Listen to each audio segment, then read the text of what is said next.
In part 3 of the Blender Fast Track series, we'll be building out the environment. We will go step by step as we apply a cinematic look to our render. We will build out the environment utilizing the included rock kit. Be sure to grab all the free downloads, the link is in the description. Then we will add a God Ray effect and finish up our scene with some basic camera animation and integrate a Mixamo character. It took me years of struggling before I was comfortable enough building out my first environment, which is why we at cgfasttrack.com are really passionate about simplifying the process and building the courses that we wish we had when we first started. If you would like to get to know me, there'll be a link in the description to my demo reel. With that said, let's get going.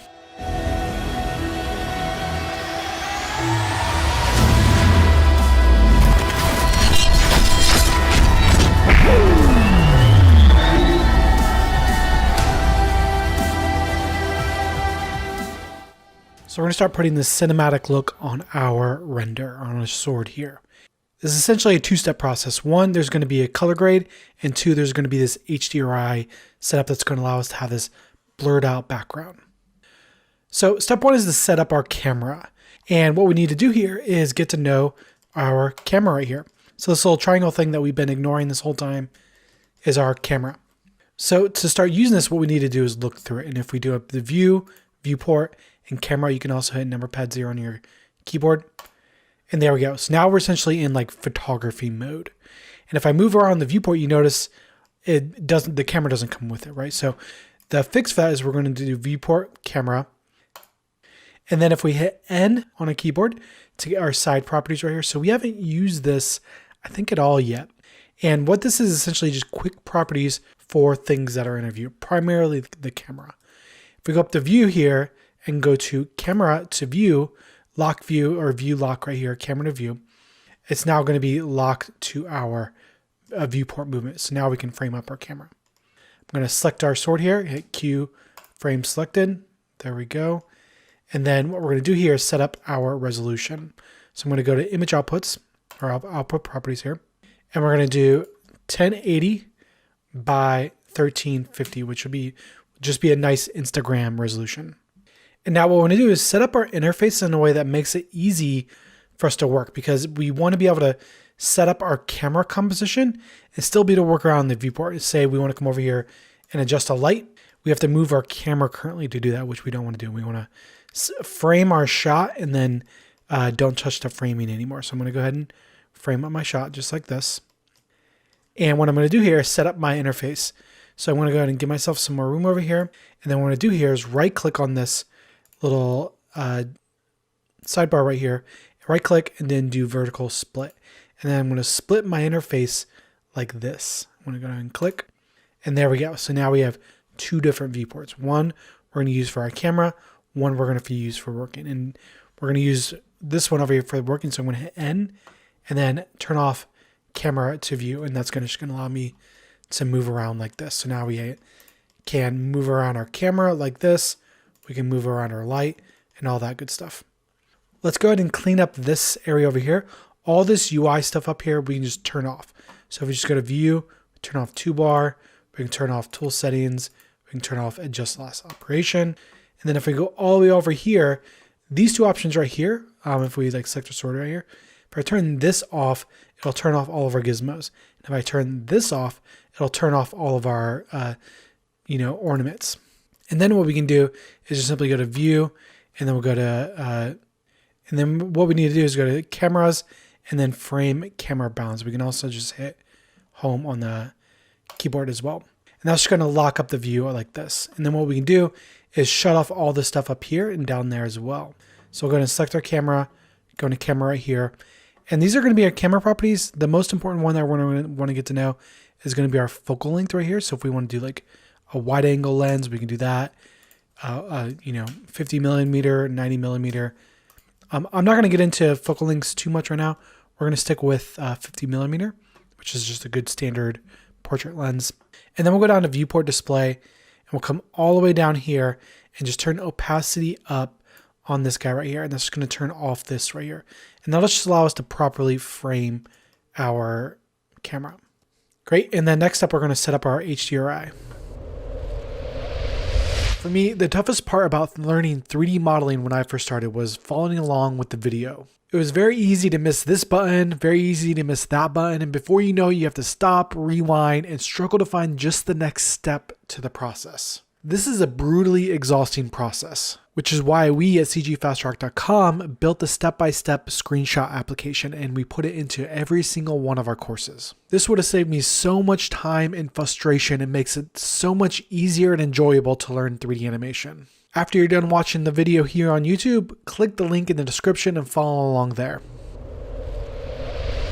So the problem right now, if we go ahead and do render image, this is not going to look at all like our current render. So this doesn't look anything like this, and that's because we are currently on material preview. We need to work on render preview, which is going to be this guy right here. And with our Minecraft scene, what we did was we came in here, went into scene world, and then used HDRIs right here. This again is getting into material preview. We can't actually use this. Again, if we go to render right here, it doesn't actually show up right here.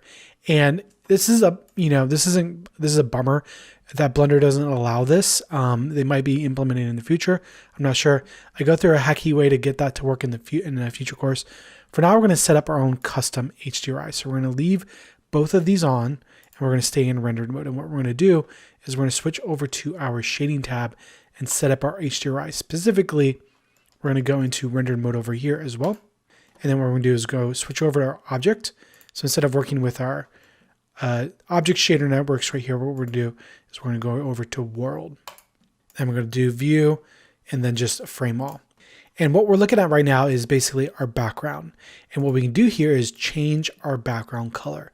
And this is essentially how we light our environment. This is how we, if we want things to be brighter, we can brighten them up just like this. And what we want to do here is bring in a custom HDRI that we're going to use with this setup.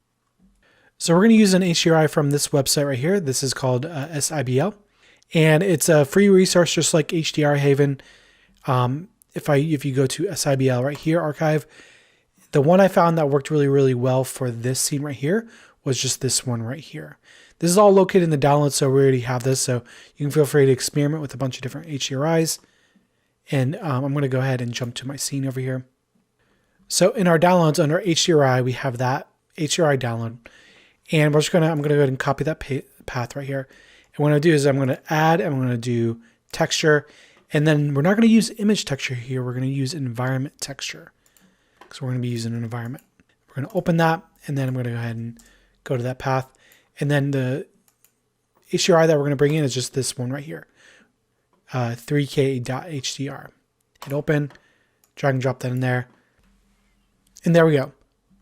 Now we can, rotate around and we have our own custom HDRI in here, which is pretty cool. And this one, I picked this one out specifically because it worked really well with just the sword and stone. We got like a rocky environment with the sky coming down, which turned out really, really nice. The problem now is we want to frame this up, right? So we want to be able to rotate this HDRI around. And to do that, we need two more nodes. We're going to need our mapping node and our texture coordinates. So I'm going to go to add, we're going to go to vector and then mapping right here. So that's the same mapping node we've been working with to scale up and down and move our textures. Then we're going to go to add, we're going to go to input, and then we're going to do texture coordinate. And the reason why we're using texture coordinate here is because we need to generate UVs. We're going to choose generated. We're going to put that in a vector. So what is all this stuff? So the world doesn't actually have UVs, and we've been using the UV node to do that. So we use texture coordinate to generate the UVs for this. And now what we can essentially do is, rotate this around like this. If we go to Z and just click and drag, we can now rotate around our HDRI. And if I just do view, we'll go to cameras or viewport and then camera, we can look at this from our camera. And now what we can do is just rotate this around. You can see here that we can now light our scene like this. Pretty awesome. I'm just going to rotate this around like there, leave it somewhere right there, and then I'm going to have this at 448. Yours might be a little bit different depending on how you have yours framed up. In the next chapter, what we want to do is blur out this background to mimic a cinematic, depth of field look, and we'll do that next. So this is the HDRI that we just brought into our scene, and what we want to do is blur this out for the background. So what we want to do is use this HDRI for the reflections to keep those nice and sharp, and then use this one for the background, which is going to be a blurred out version of that. So this is going to be a little bit tricky. The technique that we're going to use here is a little bit intermediate. I'll try to explain it the best I can. But what we want to do here is copy these two nodes, and we're just going to copy them. So we'll do Control C and then Control V. And I'll just go ahead and move those down like that. We'll go ahead and plug this in. Plug that in right there. And we'll go ahead and plug this one in right there. So now we have two setups. This one will be our reflection. This one will be our blurred background. I'm going to go to the dialog box, and then I'm going to choose blur.hdr. So all SIBL HDRIs come with these blurred HDRIs, which is really handy. But you could always like take them into Photoshop or something like that and blur any HDRI out. And now you can see, okay, now this is looking pretty good. The problem is our reflections become pretty blurred out. And, you know, it doesn't really have that big of an effect right now. But if I come over to my layout tab here, and if I just zoom in here, so we can see this a little bit better. So you can see these reflections are getting really, really blurred. And if I, you know, put in the reflections here, sharper one, you can see, okay, now they look a little bit sharper. So this isn't going to change things too much, but a technique that we can use to control what the reflection sees versus what the background sees is going to be this light path node.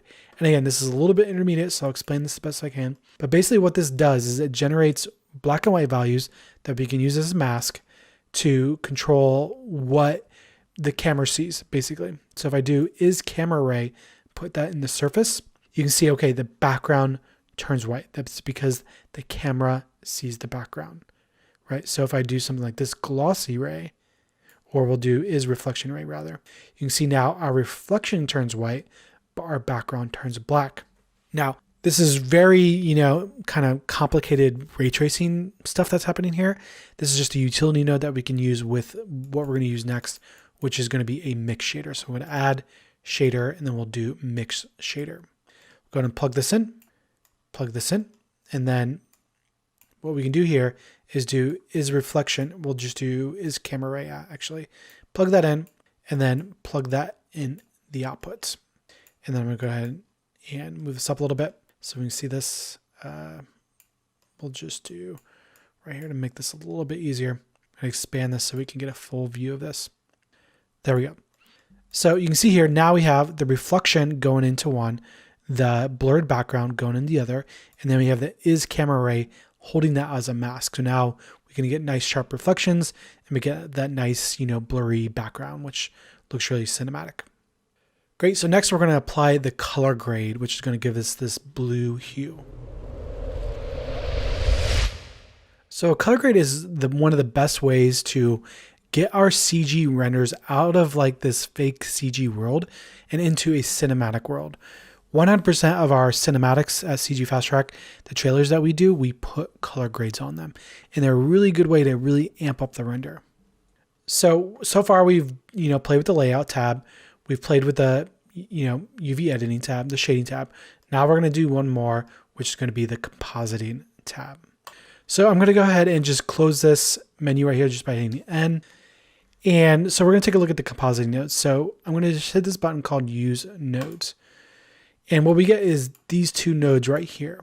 We have one render layers and then one composite. So what are we looking at here? This looks very, very similar to the shading editor that we've been playing with. But essentially what we have here is our render, and then we can apply 2D operations on top of this. So you can think of this as like a post process. I'm going to go ahead and just do another render. So I'll do render image, and then we'll have the blurry background there. And then now you'll see, okay, that's going to show up here, but we have no good way of displaying the composite right now. So let's go ahead and set up the interface to be able to do that. I'm going to drag this down, drag this over, and then right click on this part right here, and then do vertical split. So right click, vertical split. So it's being a little buggy on me. I think it's my screen recorder. If I'll do, yep, there we go. So right click, vertical split. There we go. Now we have two node networks, but what we can do with one of these is set this up to display our render and the other one for our node. So I'll go up here to our editor type menu, and we can switch out what we're going to display here. And, you know, we have things like the 3D view, image editor, all these different things. What we want is the image editor. That is the same window that pops up whenever you hit render. And then what we can do is choose what image that we're going to look at. And the image that we're going to look at is the rendered result. And there we go. Now we can, scroll up and down. We can middle mouse, all of that good stuff. And same thing over here. Middle mouse, scroll up and down. And then we only need one node in here. What we're going to do is go to add, color, and then we'll do color balance. So color balance is a really, really awesome tool to do color grading. What we're going to do is just stick with complementary colors. And what that means is basically we want to, if we're using orange for our highlights, we want to do blue for the background. So orange is over here on the color wheel, and then blue's over here. So we want to slam some blue in the dark values. So this is going to be dark values. This is going to be midtones, and these are going to be highlights. We want to go really saturated in the dark tones over here with blue, and a little bit more, we can shift these around a little bit. The midtones maybe a little bit more turquoise, get some variation happening there. I like to split these up a little bit. So we're, averaging these out to be blue by, pushing one more towards blue and the other towards green, which gives it a really cinematic feel. Great, so that's looking awesome. The only thing that we want to do now is really just do our final tweaks. So final tweaks just being, if we go to shading, if we select our blade here and then go to object, and then currently we're not in the blade glow. So we want to go ahead and select our material slot here. So we'll select that, go to blade glow, and then we can do our final, if we want to do something like 2000 on the brightness of this, we want to do our final tweaks here.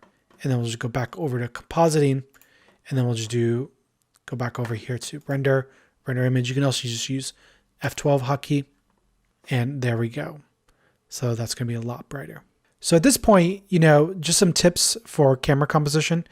What we can do is go back over to layout tab, and if we just select our camera, just some general tips. If we go to our object properties right here, what I would do is keep the location of our X just at 0. That's going to keep things nice and symmetrical. We can keep Y at 0 as well. And then, something like this, Z and Y, then we can play around with like Y or our X rotation there. That's just going to keep things nice and symmetrical. And then what we can do is, after we do our render, all we have to do is image, save as here, and then save anywhere we want. I'm just going to do our, render version 1. I'm just going to do save image.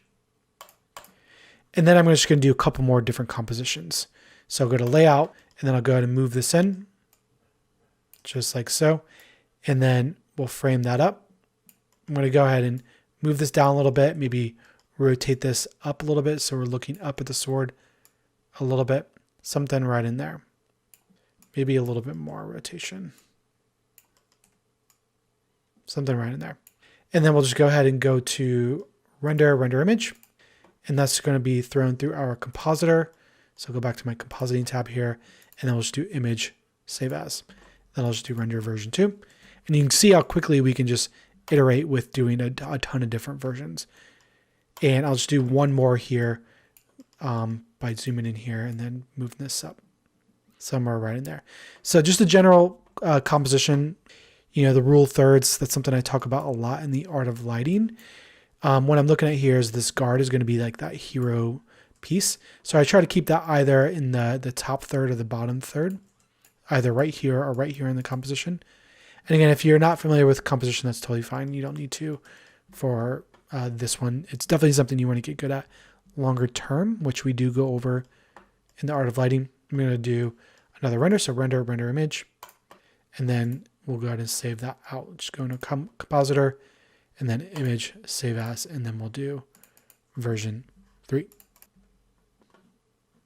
And that's going to wrap that up. So be sure to hashtag your stuff on social media. We check Instagram every day. We love looking at all your guys' renders. So be sure to do that. And we'll go ahead and start laying out the cave environment in the next chapter. So this is where we're at. We're going to take our cinematic render and we're going to integrate our environment and put the sword into the stone. Before we do that, we're going to get to know some online resources. And this becomes super crucial. And you want to integrate these as soon as possible. For me, when I first started, I always talk about this David versus Goliath analogy. And I talk about this a lot because, as a beginner, your goal is really most commonly to make games, to make movies, whatever it may be. You want to do really high quality work and you want to share it with the world. That's usually the goal that we're trying to achieve here. Now, it is in our nature as 3D artists to want to take ownership of every single thing within our scene. And for me, I was very, very guilty of this when I first started. And it was a really big problem because it took me a really, really long time to get away from this. And essentially, if we take a look at my demo reel here, you can see, in my demo reel, I credit, what I did to the job. And basically, just looking at a shot like this, there's a dozen different people working on this. There is a character animation team. There's a lighting team. There's an effects animation team. There's going to be supervisors, directors, all these different people contributing to this. So when you're first starting out, it really is a David versus Goliath situation, because in order for you to get a job or do high quality work, you're just yourself, and you're competing against feature film teams or AAA teams or whatever it may be. So it becomes hyper crucial to start utilizing online resources, which is what we're going to talk about now. So I have a ton of different resources that I use on a regular basis. The first one's going to be Textures.com. There's some free resources on each one of these sites, so you don't have to pay for them or anything. I'm not affiliated with any of these sites. This is just sites I use regularly. There's some free stuff on this website, the 3d.textures.me. This is a completely free resources for textures.